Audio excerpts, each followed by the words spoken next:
नमस्कार दोस्तों, मैं रवि साख और आपका स्वागत है आपके अपने चैनल साख के रवि बौद्ध में। तो दोस्तों, कुछ सवाल है। महिलाएं घूंघट क्यों मारती हैं और ये कब से शुरू हुआ?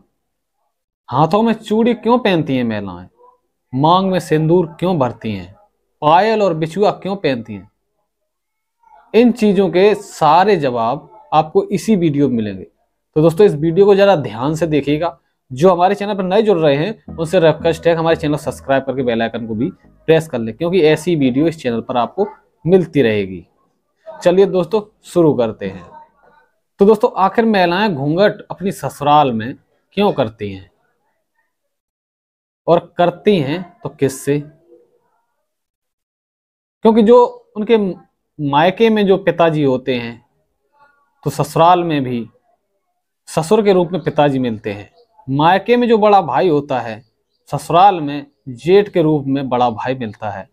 मायके में जो छोटा भाई होता है, ससुराल में देवर के रूप में छोटा भाई मिलता है। आखिर घूंघट किससे?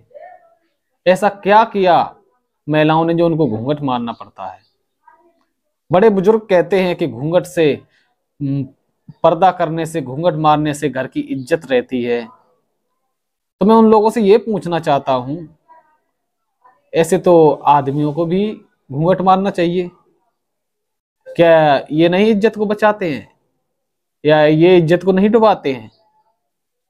तो ऐसे ही कुछ दोस्तों जो हमारे बड़े बुजुर्ग करते हैं, उन पे हमें थोड़ी नजर डालनी पड़ेगी कि आखिर हमारे बड़े बुजुर्ग क्यों करते रहे। अपनी इच्छा से कर रहे थे या उनके पास कोई मजबूरी थी? इसी चीज को हम समझेंगे। तो दोस्तों, आखिर पुरुष घूंघट क्यों नहीं मारते हैं? पुरुषों को अधिकार है कि एक से ज्यादा पत्नियां भी रख सकते हैं। इसका सबूत है कि जो राम के पिताजी दशरथ, उनकी 3 रानियां थीं, और जो श्री कृष्ण भगवान हैं, उनकी 16,000 रानियां थीं। तो दोस्तों, आपका दामाद अगर एक पत्नी से ज्यादा दूसरी पत्नी रखता है तो आपको मंजूर नहीं है। और आपका पति एक पत्नी से ज्यादा दूसरी पत्नी करता है तो आपका मंजूर नहीं है। तो दोस्तों, इतिहास पढ़ने पर मेरे को पता चला कि तथागत बुद्ध के जमाने में भी घूंघट प्रथा नहीं थी, और मौर्यकालीन के जब सम्राट अशोक चंद्रगुप्त मौर्य का जो राज्य था, तब भी घूंघट प्रथा नहीं थी। आखिर आई कहां से ये घूंघट प्रथा? इसी को जानेंगे। दोस्तों, महिलाओं और पुरुषों को बराबर सम्मान दिया जाता था।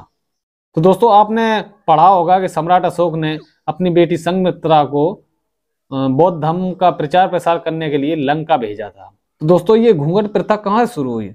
घूंघट प्रथा शुरू हुई है पेशवाओं के राज से। जब पेशवा हमारे देश में आए थे, जो पेशवा थे दोस्तों, वो अंधविश्वास और पाखंडवाद तो फैलाते ही थे, उसके साथ साथ हमारी बहन बेटियों पर गंदी निगाह भी डालते थे। जो हमारे समाज की बहन और बेटियां थीं, उन्हें उठवा लिया करते थे।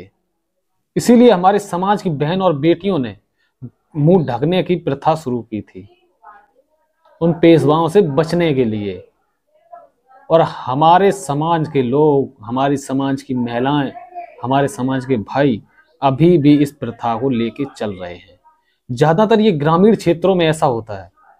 शहर और कस्बाओं में लगभग खत्म सा ही होता जा रहा है, लेकिन ग्रामीण क्षेत्रों में ज्यादा हो रहा है। तो दोस्तों, दूसरा सवाल है, महिलाएं सिंदूर क्यों लगाती हैं? ब्राह्मणवादी परंपराओं में महिलाओं को गुलाम बनाए रखने की प्रथा थी। पशुओं से बदतर जिंदगी थी। तुलसीदास ने रामचरितमानस में लिखा है कि ढोल गवार शूद्र पसनारी, सकड़ ताड़ना के अधिकारी। तो दोस्तों, ब्राह्मणवादी परंपराओं में पुरुषों को प्रधान माना जाता था और महिलाओं को नीच माना जाता था। पुरुष अनेक अनेक महिलाओं के साथ संबंध बना सकते थे, लेकिन महिलाएं नहीं। अगर महिलाओं ने ऐसा कर दिया तो अनर्थ हो जाता था, उसको मार दिया जाता था।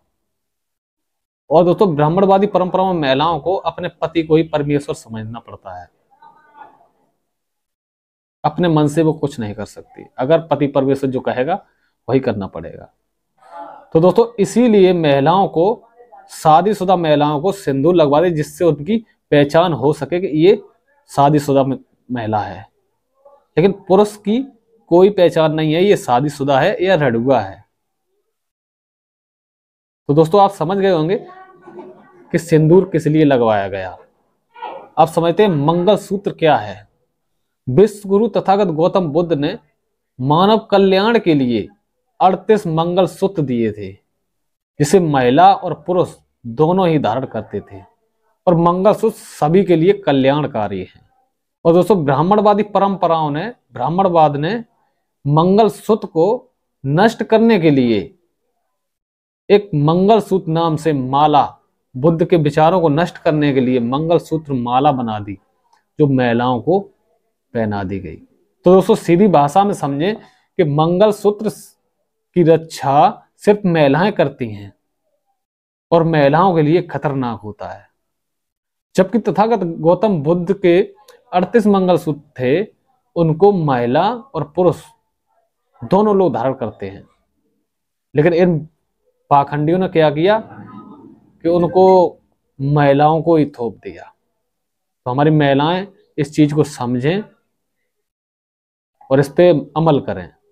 तो अब समझें कि चूड़ियों की प्रथा कहां शुरू हुई, चूड़ियां क्यों पहनी जाती हैं। तो दोस्तों चूड़ियां कायरता की पहचान है। जैसे कि आपने सुना होगा, हाथन में का चूड़ियां पहन रखी हैं।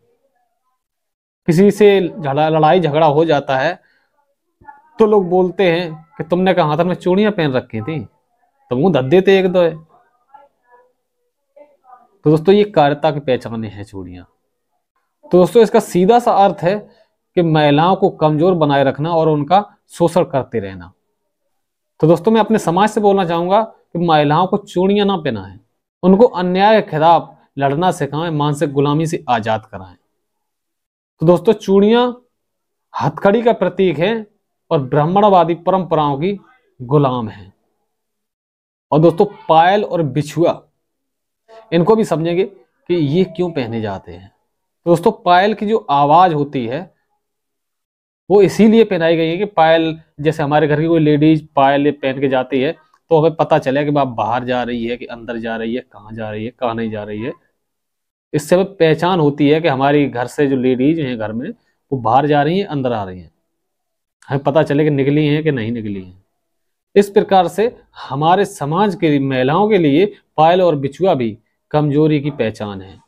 तो दोस्तों माता सावित्रीबाई फुले जी ने जो महिलाओं के लिए और शूद्रों के लिए स्कूल खोला था, उसका विरोध ब्राह्मणवादियों ने बहुत किया था।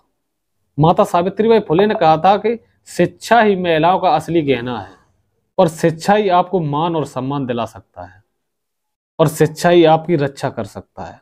और दोस्तों तथागत गौतम बुद्ध ने ही महिलाओं और शूद्रों के लिए पहला आंदोलन किया था। और दोस्तों सम्राट अशोक ने तथागत गौतम बुद्ध के धम्म को अपनाकर शिक्षा, समानता, समता का प्रचार प्रसार किया था।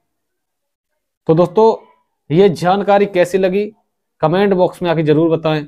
चलिए दोस्तों मिलते हैं अगली वीडियो में, तब तक के लिए नमो बुद्धाय, जय सम्राट अशोक, जय भीम, जय भारत।